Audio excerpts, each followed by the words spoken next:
I was on the night shift when an ambulance brought in an unconscious girl for emergency treatment at the hospital. She was bleeding heavily and needed immediate attention. I dialed her emergency contact number on her phone. The man on the other end, who claimed to be her husband, was actually my husband. I had no choice but to personally perform a DC procedure on the girl.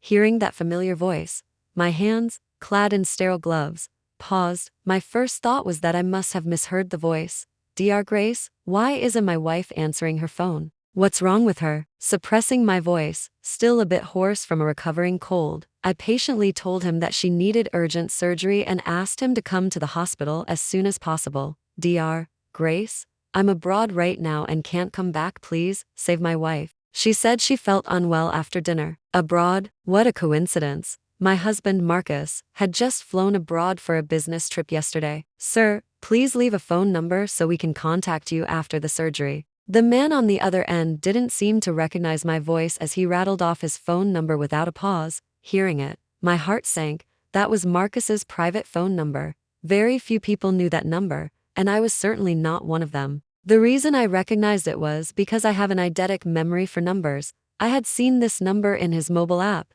and the owner was indeed Marcus. At the time, I thought it was for work and didn't give it much thought until one time. Marcus ordered medicine via a delivery service and, by mistake, left this number as the recipient's contact for some intimate products he ordered to our home, although the delivery driver later took the urgently needed items to the correct address. It didn't prevent me from knowing that Marcus had an affair. A life was at stake, so I collected my thoughts and prepared for the surgery. Judging by the severity of the girl's hemorrhage, it was likely caused by taking several emergency contraceptive pills after becoming pregnant. The girl herself, realizing something was wrong, had called 911 for help. The emergency nurse told me she had taken emergency contraceptive pills. I calmly examined the pale girl.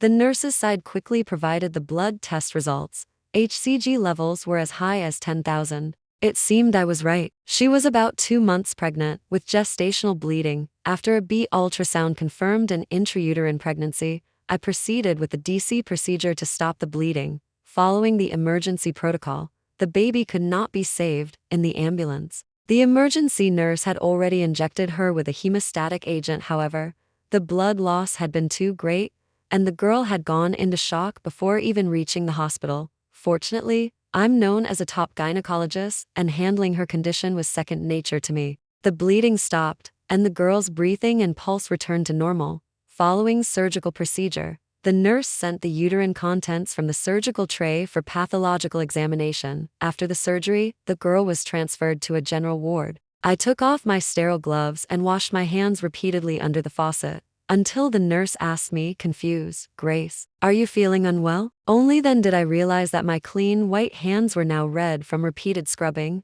"Oh, no, I'm fine, just lost in thought." Even after dousing my hands with a thick layer of disinfectant, I still felt as if they were covered in contaminated blood. A dark thought crossed my mind. If I hadn't been on duty tonight, would this girl have lost to lives? A simple surgery for me doesn't mean it's easy for everyone else. Not everyone can seize the golden hour for saving a life.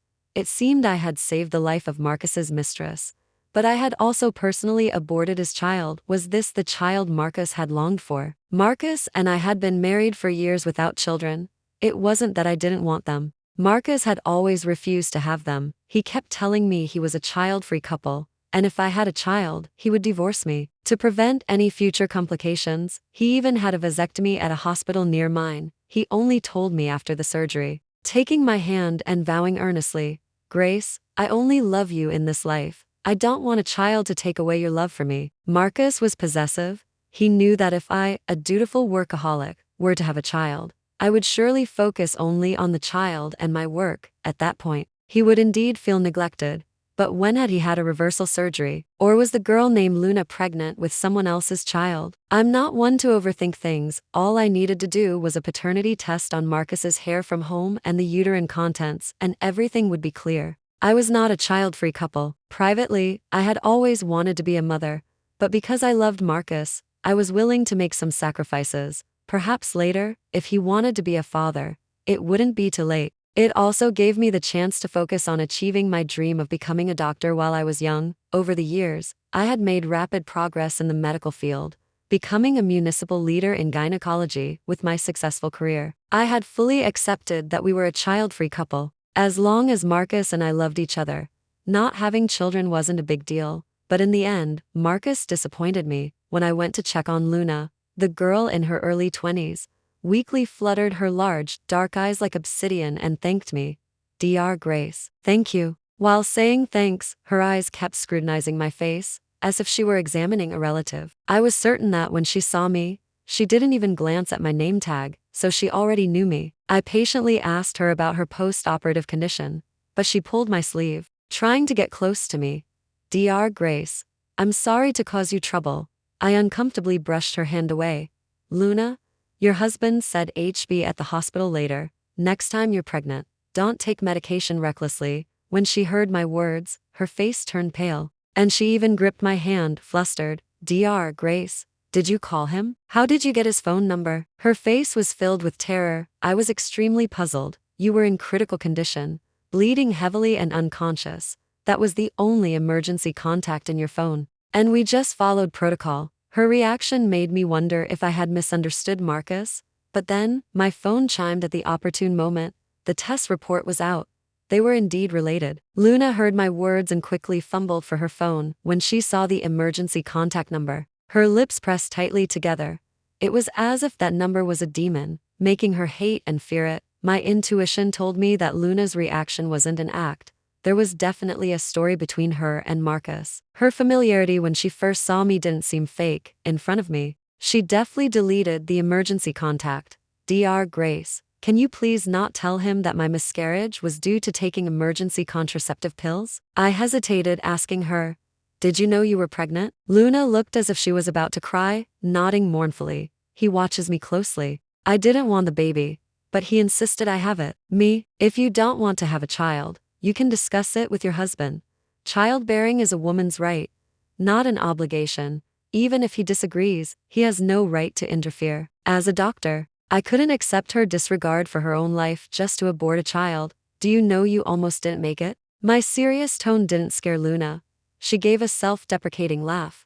If I had died, it would have been better. My suspicions grew. Marcus wanted a child. He could have told me. Why did he force Luna to have one? If it was an affair, it should at least be consensual. But's appearance clearly showed she was coerced, or was she pretending, knowing that as a mistress, she was about to be exposed, so she was putting on an act for me? If so, a mistress of her caliber could be an award-winning actress. I definitely couldn't outplay her. I silently stared at Luna, trying to find a flaw, but she seemed lost in pain.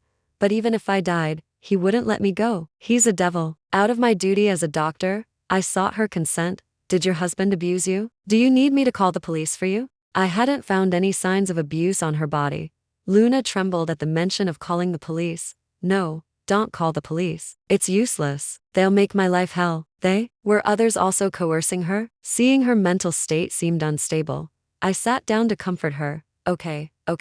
No police. But can you tell me how they treated you? Maybe I can help you. If had indeed done something so despicable behind my back, I certainly wouldn't stand by. From the moment I knew Marcus had had an affair, I had completely given up on this marriage. However, we had been married for many years, with deep financial entanglements, and I didn't want to let that jerk get off easy. I had hired Alex, a private investigator, who had secretly investigated countless times but found no trace of Marcus's affair. Luna was my only breakthrough now. After listening to me, Luna's emotions stabilized considerably. Dr. Grace, as long as he doesn't know I deliberately miscarried by taking pills, it'll be fine. I wouldn't blindly trust Luna and simply gave a non-committal reply. If knew I was the one who performed the surgery, how could he come to me asking about Luna's condition? I left the patient room, ready to go home and rest after my shift, but's miscarriage kept lingering in my mind. Without knowing if Luna was acting or genuinely a victim, I wouldn't trust anyone or make any rash moves. I found my private investigator Alex and gave him Luna's basic information. After hearing my description, Alex's brows furrowed. As a man himself, he couldn't figure out what game Marcus was playing. If he was keeping a mistress, Luna's reaction didn't seem like that of a mistress. If it was a misunderstanding, the child was undeniably Marcus's. Regardless, Marcus having had an affair was a confirmed fact. With as a breakthrough, Alex focused his main investigation on her.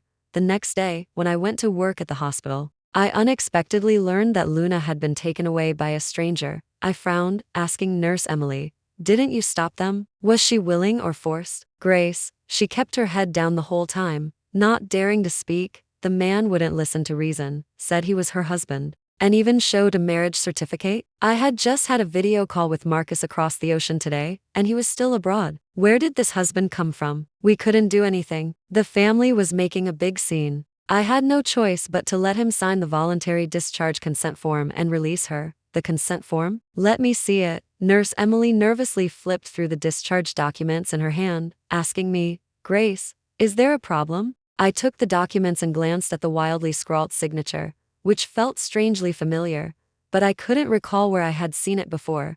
We couldn't help it with the family causing a scene. Fortunately, Luna's condition wasn't critical, so nothing bad should happen. To be safe, I took a picture of the signature on the consent form, then went to the hallway and contacted the phone number that had been left. It took a long time for the phone to connect. The prolonged beeping sound gave me a bad feeling. Unwilling to give up, I called again. Finally, someone answered, but the voice was different, hoarse like sandpaper rubbing on a desk.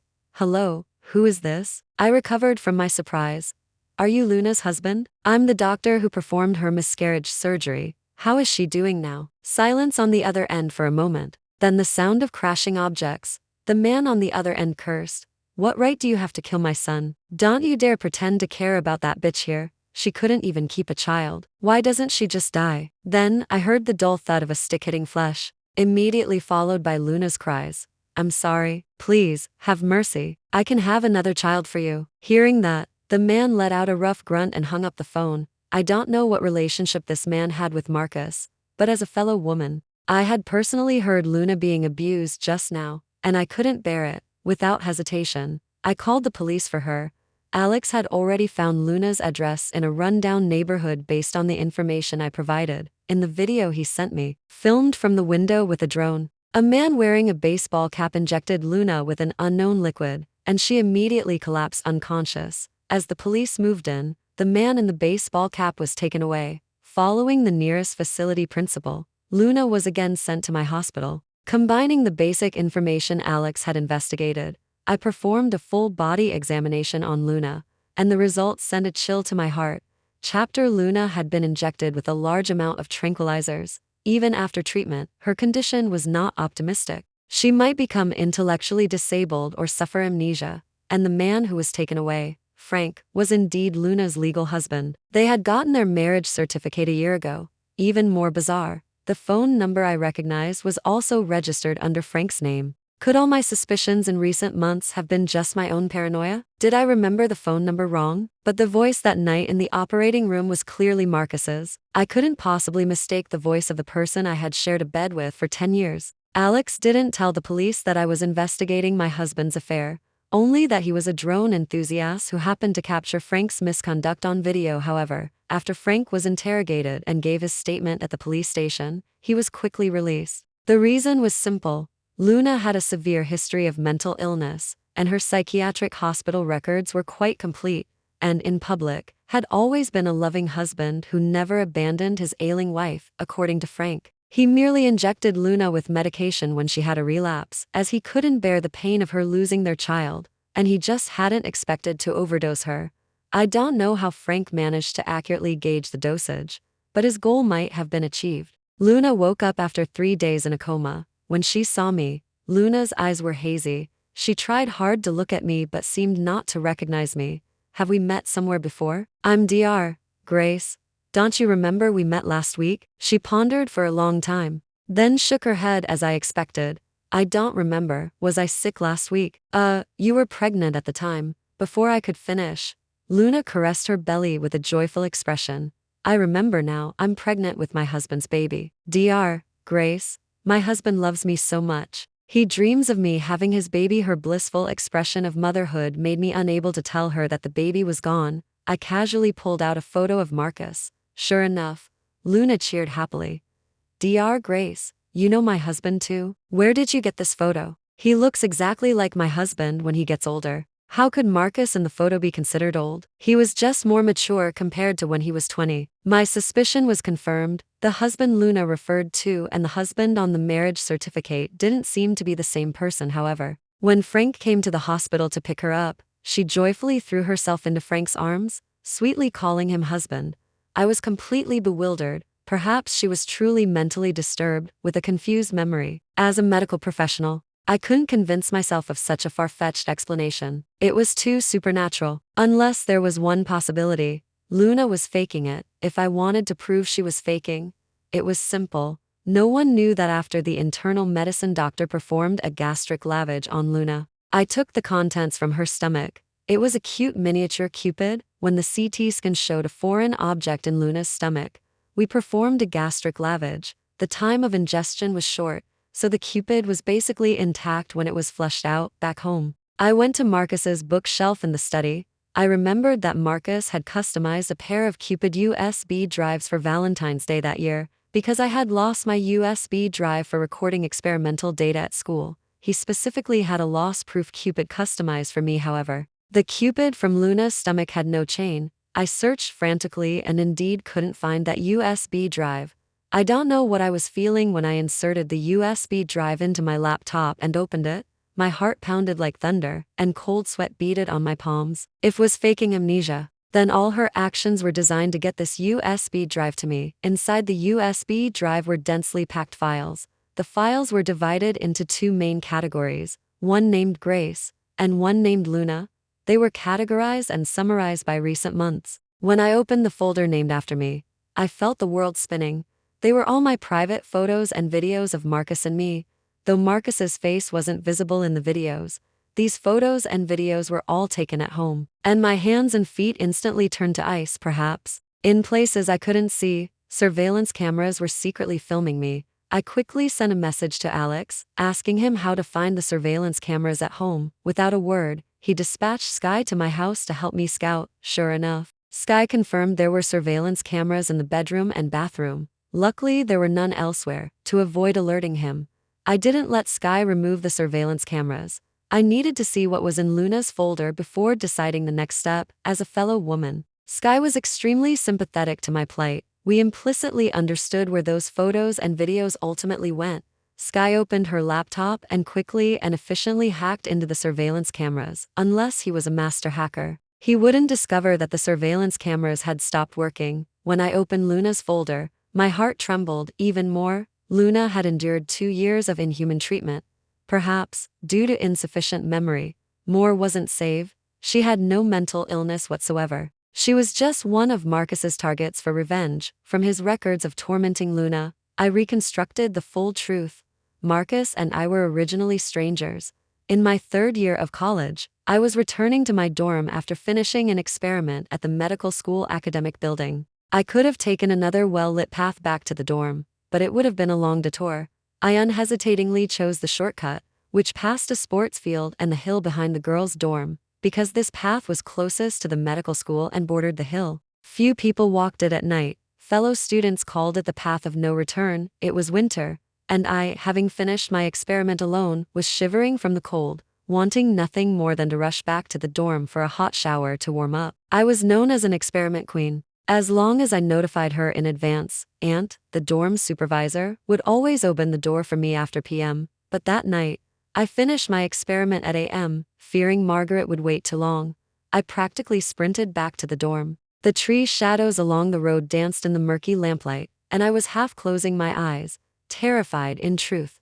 This path had never had any incidents. But that night, something happened to me. A tall, burly man suddenly darted out from the hill. I was so startled I immediately fell to the ground. He wore a thick, integrated wool cap, revealing only a pair of hazy, lewd eyes as he approached me like a predator. It was too late for me to scream for help. He clamped his hand over my mouth, dragging me into the ditch between the hill and the concrete road. I struggled desperately but to no avail, because that ditch was just wide enough for one person. Once dragged in, I had nowhere to struggle.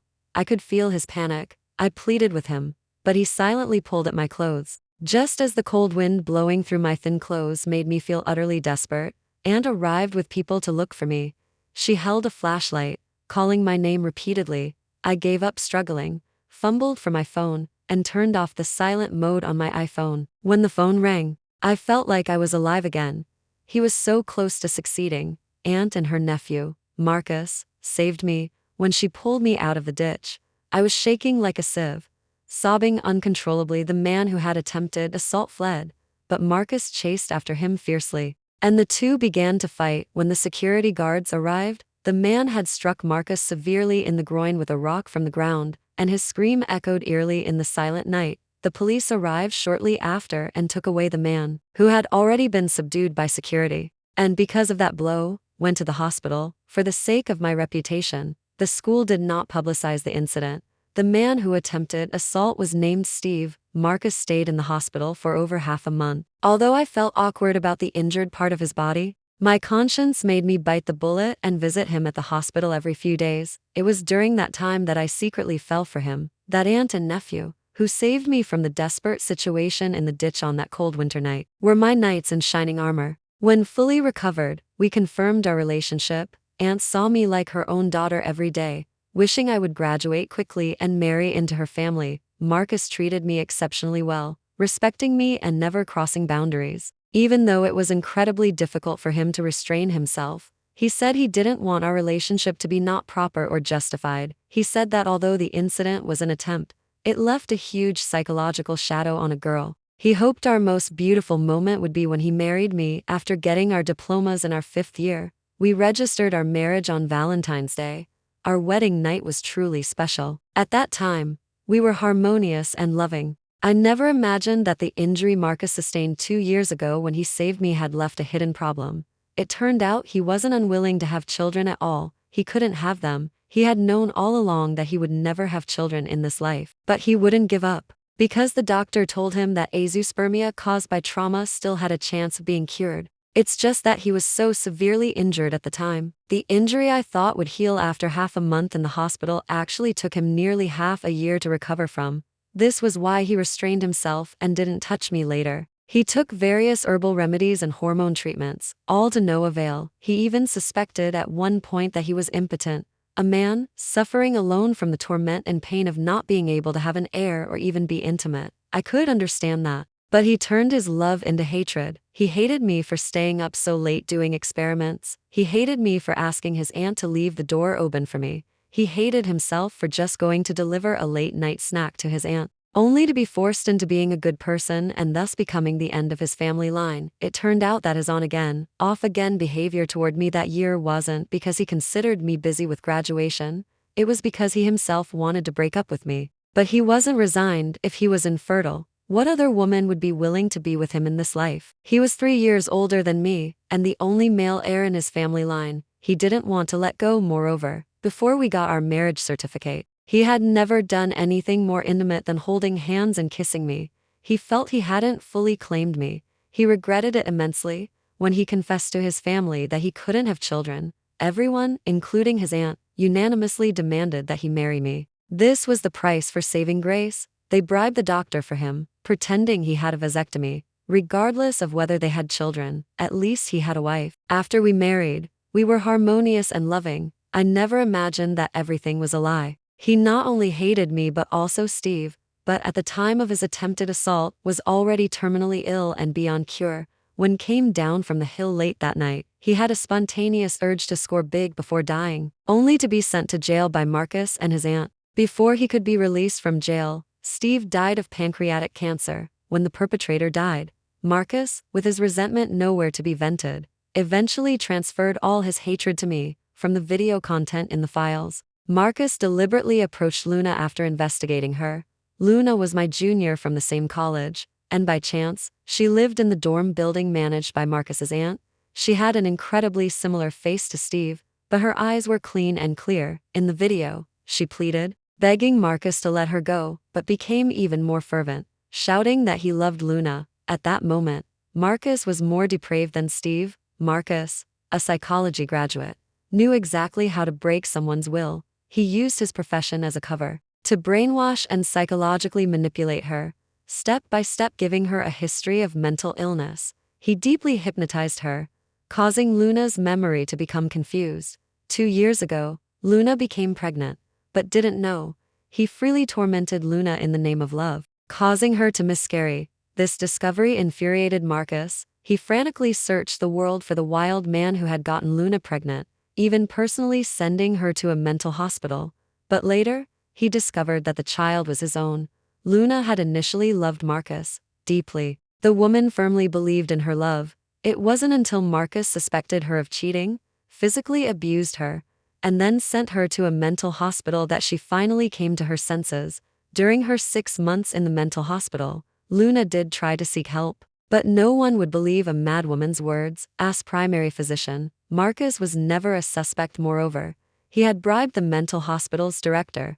I just don't know if Marcus's family members secretly helped him commit these atrocities. He was playing the role of a loving husband with me, and secretly selling my photos and videos for ill-gotten gains. Meanwhile, with Luna, he was playing the role of a good doctor and good boyfriend. Before took Luna out of the mental hospital, he had been trying to have a child with me for years with no success. He avoided doctors, but Frank told him that perhaps heaven disapproved and wanted to use Luna's womb to repay Steve's debt. Convinced, Marcus brought Luna out of the mental hospital. He made Frank, his distant cousin-in-law whose wife had died, marry Luna. Behind the scenes, it was always Marcus himself having a clandestine affair with Luna. Perhaps, fate is truly mystical. Luna became pregnant again, having learned countless lessons at the mental hospital. Luna finally became clever. She learned to save herself. She absolutely did not want to carry Marcus's child. Under strict surveillance, she couldn't go to a hospital or even a pharmacy. That day,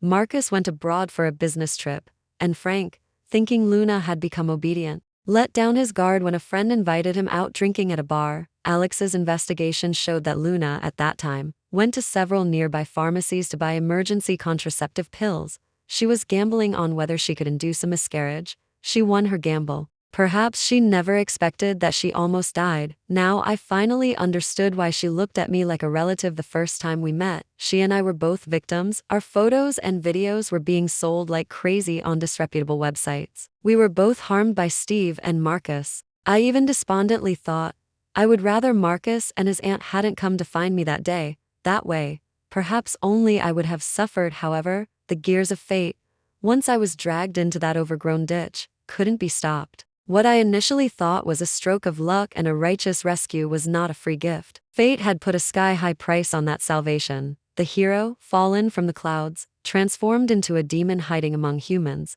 What was destroyed were the lives of 2 innocent girls. Or perhaps, he was always a demon in human skin. Sky, the girl Alex found for me, quietly stayed with me and watched all the videos. She pouted, her eyes red, and gave me a strong hug. Sister, jerks will get what's coming to them. Wait for my brother and me to avenge you. Sky, the hacker expert, was online. She hacked into Marcus's computer for me. It contained not only the content from that USB drive but also many photos and videos of Marcus attempting to exploit beautiful patients by abusing his position. I never imagined that the psychology clinic that my parents and I invested heavily in for him would be so disgraced by him. He was simply insulting the profession of a psychologist. I don't know if the victimized girls were even aware that they had been violated. Perhaps not knowing was for the best. After all, as a psychologist, the girls who sought his help often had mental health issues. If they knew that the doctor they trusted had done such despicable things to them, would their conditions worsen? Sky, following Marcus's account, found his dark website where he sold illegal videos and pictures. Such disreputable websites usually spring up and disappear quickly, and their security can't withstand scrutiny. Sky downloaded all the user data without a trace. As a righteous hacker, after downloading the user data, she proceeded to hack into other people's computers. Coincidentally, Sky discovered that Marcus's account was currently active. He was on the dark web looking for big buyers to sell his recent goodies. However, Marcus never expected that the goodies on his laptop suddenly disappeared. It seemed he kept his goods stored everywhere, waiting for the right price. I just knew that while the traffic to his psychology clinic was normal, his income was several times higher than the industry average. It turned out it was all ill-gotten gains. I was only grateful that when I first invested in his psychology clinic to gain my parents' trust, he had written an IOU and signed it. Putting on a show, perhaps was in the habit of backing up his data on a USB drive, which is what allowed Luna to get her hands on some of the information. So, when Sky hacked Marcus's current batch of goods that he was about to sell, I stopped Sky. who was about to continue hacking. Sky, can you replace all his files with viruses? As long as he takes the money, the nature of the crime changes. Look at the prices. These must be big clients. Sky instantly understood, looking at me with starry-eyed admiration. Sister, you're so brilliant. Money exchanged, goods delivered, across the ocean. Marcus, trembling with excitement, clicked send on the compressed file, and countless computers across the country went black in the dead of night. Several dark web database files were wiped out. Unless there was a god-level technical expert, no one would be able to retrieve a single JPG, let alone videos. After finished her work, she rubbed her hands together excitedly and high-fived me. Sister, what do you need me to do next? Wait for the big bosses to get desperate. A dogfight is much more entertaining. Sky got her orders and slept at my house that night. In her eyes, a gynecologist who knew nothing about hacking, was a master of manipulation. She said, Sister, this kind of scumbag punishing work is so much fun. Yes, I felt a lot better too. But I wondered if Luna at the hospital could sleep peacefully now. Perhaps she was still eagerly awaiting my help, but I didn't understand why. When she called the ambulance for the miscarriage that day, she didn't bring the USB drive to me. Why did she risk swallowing the USB drive? What if Alex hadn't recorded the video, and the police hadn't saved her? What would have happened to her then? The next day, I went to the hospital with dark circles under my eyes, with so much on my mind. I couldn't sleep well. When I arrived at the hospital, I went to see Luna first. Fortunately, this time, with the police involved, Frank didn't dare to forcefully take her away from me. When I arrived, Luna was looking at Frank with deep affection, her submissive and docile demeanor heartbreaking to witness. Compared to her, my only fortune was not experiencing domestic violence from Marcus. Frank saw me approaching, his gaze unfriendly and wary. You must be Dr. Grace. If you hadn't caused my wife's miscarriage, she wouldn't have suffered so much. And you made me go to the police station. Now get out of my sight. My family and you just don't mix well. I watched Frank ranting nonsense with cold eyes. I had to admit, he was quite skilled at blaming others. If I didn't know he was afraid of Marcus returning and having to account for his negligence, I might have applauded his passionate performance. He was indeed scum, just like Marcus's kin. I had once seen Frank's signature in Marcus's study. Marcus claimed it was patient information, so I didn't pay much attention. But now I'm certain they had some shady dealings and secrets. Frank was Luna's legal husband, so there wasn't much I could do to him. But once Sky and Alex uncovered his dirty deeds, I wondered how long he could remain so arrogant. During lunch, while Frank was in the restroom, I quickly went to Luna's hospital room. I got straight to the point. I've seen Cupid. Luna suddenly looked up, then cautiously let her guard down after glancing around. Dr. Grace, are you really willing to help me? I know my brother did terrible things to you back then, and I apologize to you on his behalf. I'll repay you for him for the rest of my life, doing whatever it takes. So, she really knew, but she was different from Marcus, as biological sister. She didn't hate me. Even this young woman knew that every wrong has its perpetrator, and debts must be paid. Yet, after being a hero, reverted to being a beast. No, calling him a beast would be an insult to animals. I patted her shoulder. Luna, we are both victims in this tragedy. How could I stand by and do nothing? You shouldn't have risked your life. What if I hadn't saved you, or hadn't found Cupid? Wouldn't it all have been over for you? Luna shook her head bitterly. I know you loved Marcus. If I had approached you so rashly then, why would you have believed a crazy person? She was right. I had only confirmed that Marcus had an affair, but it would have been quite difficult for me to believe such a bizarre story without evidence. And I only managed to steal the USB drive after I was discharged and back home. When Frank was on the phone with you, that was his treasure. When I saw the drone back then, my sixth sense told me it was you. So I hid the USB drive, taking a gamble. So that was it. Now, you focus on recovering well, I'll handle everything else. Just wait for good news from me. As soon as I stepped out of the hospital room, I ran into Frank, who was returning from the restroom. He was frowning, looking as if I owed him a fortune, and deliberately tried to bump into my shoulder. But I anticipated it and dodged. If my guess was correct, Marcus must have known the situation had reached me. Sure enough, Marcus, who was originally scheduled to return in 3 days, arrived home that very evening. When told me the jerk was home, I felt extremely disturbed. But it wasn't my shift tonight, and I knew I had to face what needed to be faced. When I reluctantly headed home after work, Marcus was bustling around the kitchen in full swing. Rose petals were scattered from the entrance all the way to the bedroom. Hearing the door open, Marcus put down the spatula and came to hug me. I pushed him away.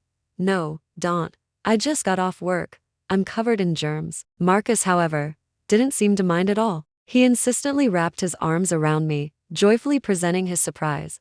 Honey, I brought you a surprise. Go on a treasure hunt. Under his expectant gaze, I followed the petals to the bedroom. Marcus had always been romantic. Roses on the bed were arranged in the shape of a heart. A delicate gift box awaited me. Seeing that I didn't move for a while, Marcus urged me. Honey, go on, open it. Just thinking about how the money for the gift was obtained made me nauseated. Untying the ribbon, the gift was revealed. Opening the box, I saw a highly coveted luxury watch that I had longed for. The squeal of delight Marcus expected didn't materialize. He looked at me, a little disappointed. Honey, why no reaction? Reaction? Since you want one, I'll grant your wish, then summoning all my strength. I slapped Marcus hard several times with both hands. High handprints quickly rose on his pale cheeks, stunned from the blows. Marcus still put on an act for me. Honey, your way of showing it is quite unique, but I couldn't be bothered with him and directly handed him a divorce agreement. Marcus, let's get a divorce. He looked bewildered, asking me with a grim face. Grace, are you out of your mind today? What did I do wrong for you to treat me so shabbily? Until everything was settled, I wasn't going to tell him the real reason. You have money to buy a luxury watch, but no money to pay back my parents? The IOU you signed back then said you'd pay them back in 2 years. But how many 2-year periods have passed since then? Have you paid them back? Marcus heard the reason and chuckled lightly. Honey, are you mad at me just for this? I've mentioned paying them back many times before, but they told me not to rush. They really should just ask me directly if they need money, instead of going through all these detours and almost scaring me into losing my wife. Marcus was truly a master manipulator, effortlessly controlling the situation. He pulled out his phone from his apron and immediately offered to transfer money to my parents. But he asked me, looking bewildered, honey, I don't seem to have their account number. Why don't you just transfer it to me? I have my parents' account numbers. I wanted to see if he would actually do it. As my gaze drifted to the divorce agreement, he gritted his teeth and transferred $1 million to me. Honey, I borrowed $800,000 back then, so this extra $200,000 is for interest. Only after receiving the money did I agree to wear the watch on my wrist. Marcus, full of joy, ran to the kitchen to prepare a candlelight dinner. As he turned, I clearly caught the fleeting glimpse of gloom and anger in his eyes. It must have pained him terribly to lose such a significant amount of money. I estimated he would probably try to sell something else tonight. Sky and I were waiting for this very moment. After he busied himself clearing away the dishes, he coaxed me. Honey, you go to sleep first. I have a few patients consulting me tonight. I'll come join you when I'm done. I readily agreed. He probably still didn't realize how horribly he had ripped people off last time. To sell at a high price, he had contacted his previous big clients again, claiming to have top-tier goods. He was practically walking right into a trap. The ordinary perverts who bought his compressed files could only cut their losses when they got scammed, having no guts to call the police. But this time, he still treated others like fools, the high-profile clients with shady interests, who had been struggling to locate him, certainly couldn't tolerate it. Many of these respectable-looking bigwigs were executives or leaders of major corporations, and their hacked computers contained a large amount of critical company secrets. The data was priceless, and his one-click send had caused them heavy losses. These people wouldn't just write it off as bad luck and let him go. They had already reported it to the police. But because he was using a foreign IP address at the time, National Security Department officials found it difficult to confirm his location. Now that he was back in the country, the bigwigs discreetly contacted the police, and just like that, with Sky's assistance, the police traced him via his IP address. I lay in bed, quietly waiting for the sound of the doorbell. Marcus cursed as he went to open the door. When he saw a team of the police officers outside, his legs immediately began to tremble. I got up, putting on a robe. Honey, who's here in the middle of the night? I deliberately pretended to be woken up, and then my expression froze in exaggerated shock. Officer, is something wrong? The police didn't stand on ceremony, displaying their arrest warrant as they entered to apprehend him. I feigned a shock so profound it was as if it heard an unbelievable fairy tale. Marcus reacted, trying to close the door, but his self-proclaimed burly physique was insignificant in front of the officers. He struggled violently, resisting arrest. Finally, pinned to the ground with his hands cuffed behind his back, he was still yelling, "Officers, is there some misunderstanding? I've been framed." With undeniable evidence, his yelling that he had nothing to do with it was useless. Sky had merely followed my instructions and planted a few viruses in his folders. He had sent the files himself, and he had received the money. His futile resistance ended up being a joke. In the end, Marcus faced multiple charges and punishments. Marcus took the fall for all the clients whose computers were hacked. The clinic closed down for good. I didn't want my parents to worry, so I only informed them after successfully obtaining the divorce decree and securing the marital assets that rightfully belonged to me. Luna testified in court, identifying Marcus's and Frank's various misdeeds, partners in crime, so close they ended up in jail together. Meanwhile, Luna and I both got rid of the jerk, given the large number of victims in Marcus's case, and that most of them suffered from psychological issues. The court opted for a private trial. This was a form of protection for those innocent young women. When the verdict was announced, Luna hugged me and cried uncontrollably, "Grace, thank you. If you hadn't helped me, I really would have just dragged them down with me." She knew Marcus wouldn't let her die. He was still counting on Luna to bear him an heir. All that awaited her was an endless abyss of darkness. If she had really tried to take them down with her, how small would the strength of one weak woman be? Marcus and Frank might not have received their just punishment. In court, Marcus's family was full of rage, wishing they could tear Luna apart on the spot. But when the secret truth was revealed, they were so horrified and ashamed to have such a family member that they couldn't even face me. The dust finally settled. Luna and I, who had been unwillingly caught in the gears of fate, along with Alex and Sky, raised our glasses in celebration of our victory. Congratulations to us for getting rid of the jerk. To victory, to new beginnings. In that moment, I was incredibly grateful that I had been Luna's emergency doctor the night of her severe hemorrhage. I was also glad that when Frank was out drinking at a bar, in his drunken state, he himself set his phone to forward calls to Marcus. Such a perfect coincidence was truly fate's gift to us.